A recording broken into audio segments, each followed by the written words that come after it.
was central to Dad's life. Dad was a devoted father and husband, and he was genuine. What you saw is what you got. In many ways, he was a family man of the future, different to others in his generation. Mum worked part-time on weekends, and Dad cared for us while she was at work. We have many happy memories of this time. Dad loved to swim, and when we were young, on most weekends in summer, we travelled on the road to Shell Harbour Beach in the old long car. As you know, he loved a bargain, and he would switch off the engine and roll all the way down the hill to save petrol. While Mum was at work, he also ran the Walsh restaurant with a little table and chairs set up in our kitchen in Robin Road. Vegemite and tomato and cheese toasties were his specialties. Actually, the only thing on the menu. Louise and I also developed an interest in football that has served us well in our married lives. Every Saturday and Sunday night, Dad watched the footy.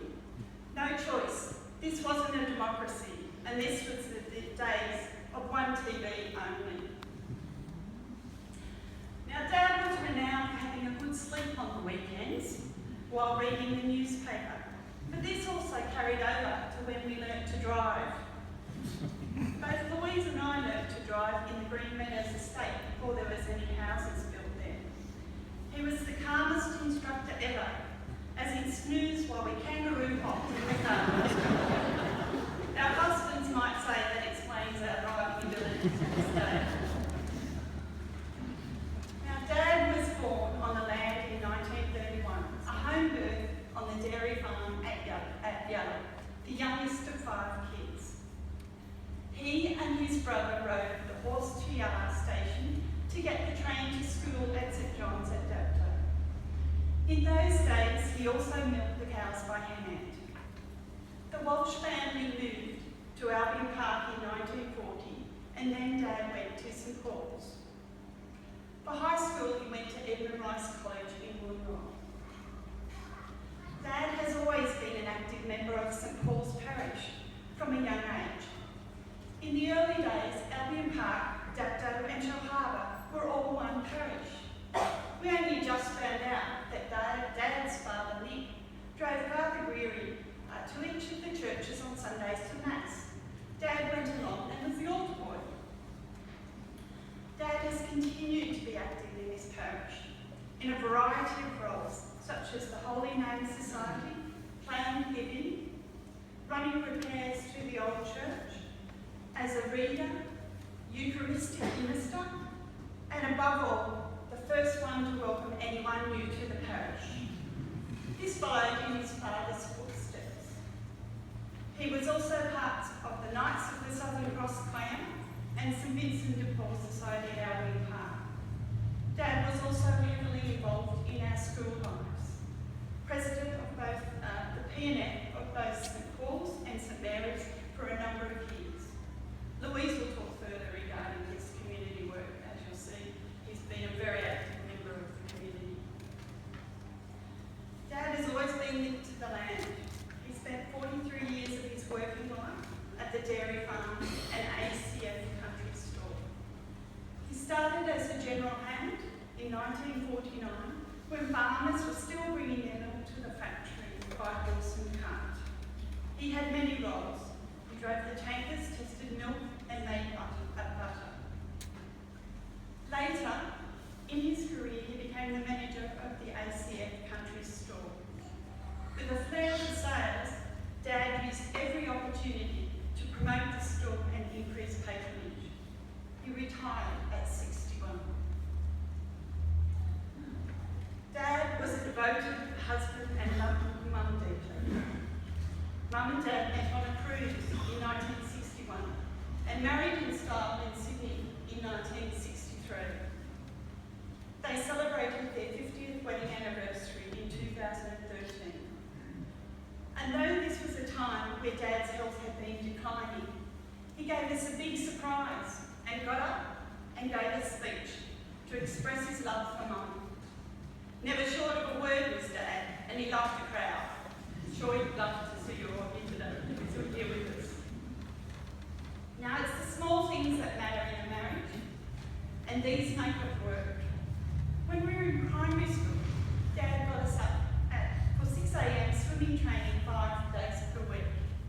He always got Mum tea and toast in bed. And when he came home from work, she always got a kiss. But as I said earlier, he was a man of the future. And every Sunday evening, he would get on his knees, hands and knees, and scrub the kitchen floor for Mum and polished our school shoes every night. I hope our husbands are listening. But in some ways, Dad was a real traditionalist, and he appreciated it when Dave asked him permission to marry Louise. Dad said, yes, of course, subject to the approval of Mum. The mutual love and support between Mum and Dad throughout their marriage provided an outstanding role model for all of us. Many thanks, Mum, for your support you provided Dad throughout his life. And in particular, in the last 3.5 years, when he was in Blue Haven. Mum visited Dad every day. She said it wasn't a burden, as he would have done it for her. But I know it is emotionally and physically draining. Thanks, Mum. Thanks also to Louise and Dad, and the training, for the support you have given Mum and Dad.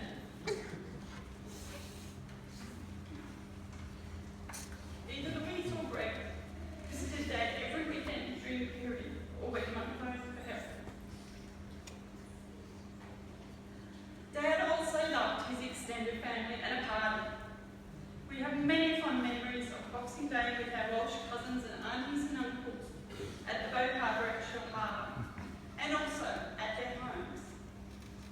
We also spent plenty of great moments with Mum's side of the family, thanks to those who visited Dad at Blue Haven while he was ill. Dad was always there through your ups and downs of our lives. This was very evident for Peter and I when our daughter Kate was ill with leukemia, when she was young. He has been an ongoing support for all of us throughout our lives, and his listening ear and wisdom will be missed. Finally, to quote a verse on remembering a life well lived. Some people just can't help making a difference in our lives by simply being who they are. They make the world brighter, warmer, gentler. And when they're gone, we realise how lucky we are to have known them. That sums up Dad to a T. We love you, Dad, and we miss you.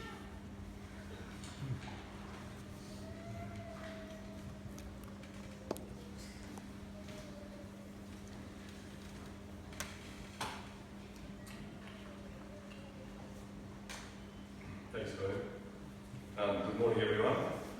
Thank you for coming along today. Dad was a very popular man. We can see that by the turn up today. He and Mum have always greatly enjoyed the company of a wide circle of friends. If I was to mention them all, I'd be here all day. But there are a few close friends that I'd like to mention and thank for their support and friendship for Mum and Dad, particularly in recent years. Ellen and John Snyder, Alan and Lorraine Clough, Harley Martin, and her late husband Jack. The Shoemaker family, particularly Alistair, who until he passed away in November, was visiting Dad in Blue Haven pretty much every week. And Doreen Delaney and Val Best, Dad's girlfriends. They both regularly visited Dad down in Blue Haven and helped him with his lunch, particularly on those odd days when Mum couldn't get down there. I often think about the wonderfully strong network of friends that Mum and Dad had.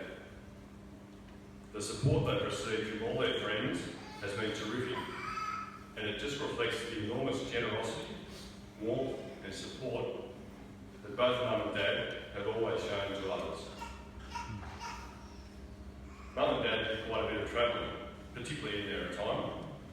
They enjoyed many wonderful trips with Mum's brother Terry and his wife Margaret. They were also regulars on the numerous trips around Australia arranged by Helen and John Snyder. Thank you to everyone involved in those trips. The mum and dad's travels for the enjoyment and great times that they had.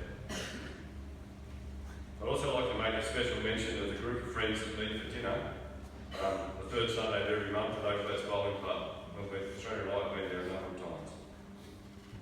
You're a great bunch of people. Thank you for the wonderful times, the love and the support that you both provided to both mum and dad over the years. I want to say a very special thank you to all the staff and carers at Blue Haven Nursing Home in Kiama. Your work in caring for Dad over the last 3.5 years has been magnificent. As most of you know, Dad had a wonderful sense of humour. He loved a joke and a laugh. And he certainly didn't mind if the laugh was about him. Actually, he loved it, because it made him the centre of everyone's attention. He loved a lot. I've got one brief story I want to tell you. Mum didn't want me to tell this story, but well, I've no doubts that Dad doesn't want me to tell it. So about 25 years ago, Mum and Dad were at the wedding of our cousin, Kathy Smith, in Sydney. As usual, they had a great night. But on the way home, Dad started feeling a bit unwell. So Mum, she was driving, she pulled over the car, and Dad jumped out, and he was sitting in some bushes next to someone's front garden. Anyhow, he jumped back in the car, and they finished the journey back to Terry and Margaret's where they were staying for the night. Getting ready for bed, Dad, who was now feeling much better, quietly mentioned to Mum that his front teeth were missing. Well, they looked everywhere at Terry and Margaret's, but couldn't find them. So the next morning, they took the car back to where Dad had been seen. Sure enough, they found his missing teeth in the bush. Most people would be embarrassed or ashamed about that story. Dad loved it. He never felt any shame about it. It's not finished up now. I'm going to pass over to Louise. But to close, I just want to share a couple of personal thoughts about Dad. I feel most privileged to be one of his children. He was an outstanding role model. He was a man with enormous strength of character, impeccable values, and firm beliefs. He was an extremely generous and compassionate man. He loved life, he loved God, and he loved people. Most of all, he loved his family, particularly Mum. I will forever miss Dad. He was and always will be my hero. Thank you.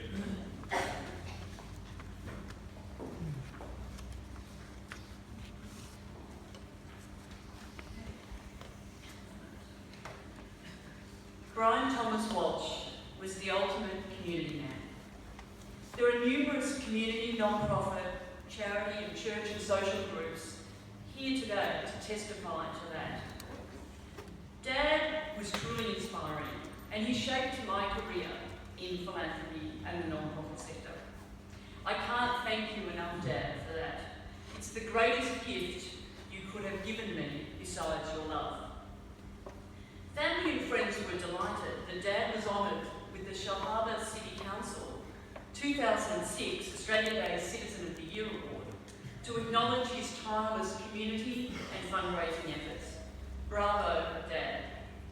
There was also a rather amusing story associated with Dad's reign in 2006. And I only heard about this in the last 24 hours from Mum. Apparently he would tell Mum every now and again during that year that he was off to Shellharbour Square Shopping Centre, where he positioned himself for a stint at one of the centre entrances to meet and greet shoppers and promote the merits of the area and the value of community work. Dad just loved meeting and connecting with folks from all walks of life.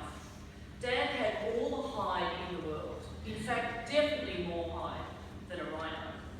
And I think his children inherited some of that and are eternally grateful to Dad for that as well. Dad's list of honorary roles If you can bear with me, I'll give it a go at mentioning some of them, although Vern has also mentioned some previously. Dad's volunteering career began in his mid-20s with the Albion Park Junior Farmers Club. They raised calves and grew things for the Albion Park Agricultural Show. Dad was also the foundation member and former president of Shell Harbour Progress Club, a member of the Oak Flat Swimming Club, where he was timekeeper and starter when we were kids.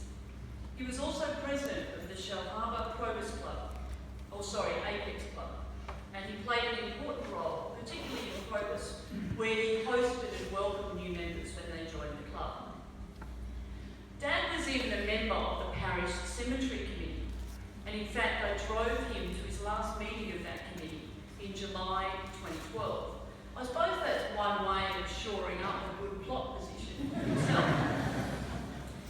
An absolute highlight for Dad was his volunteering for the 2000 Olympic and Paralympic Games.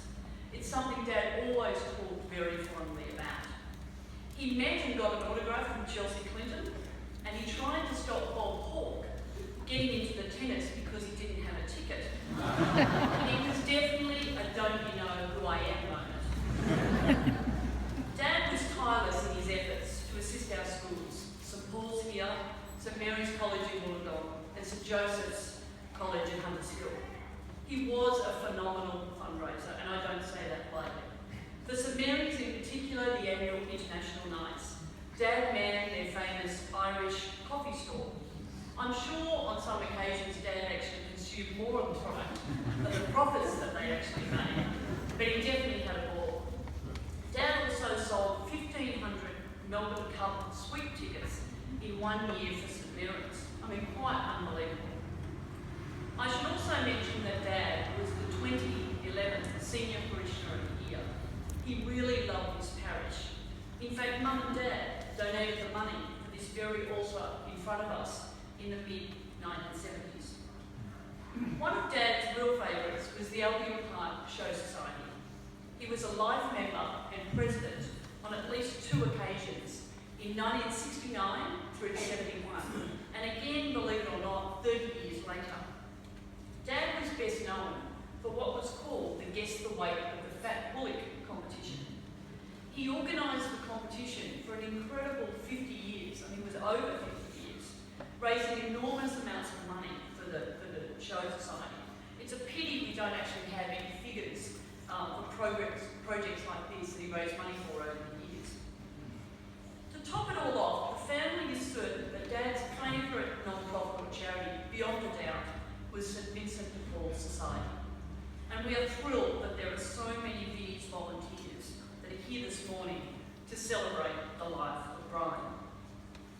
Dad, along with the love of his life, Mum, was involved with Vinnie's for over 25 years and was a past president of the Albion Park Oak Flats Conference Group.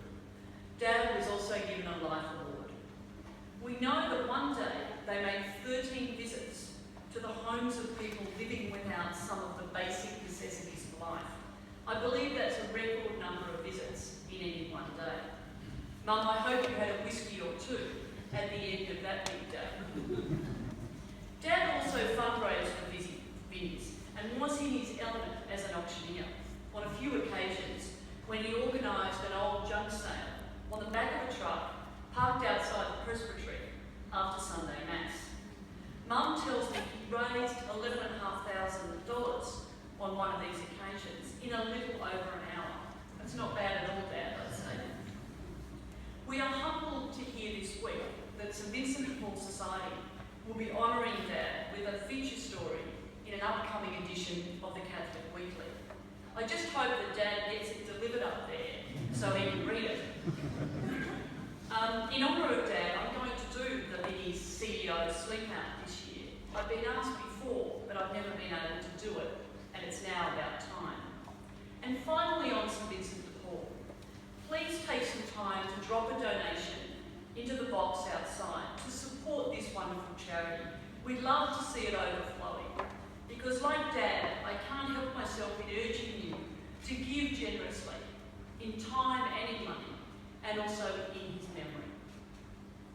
Dad was so prominent in the local community that him and Mum were always at funerals.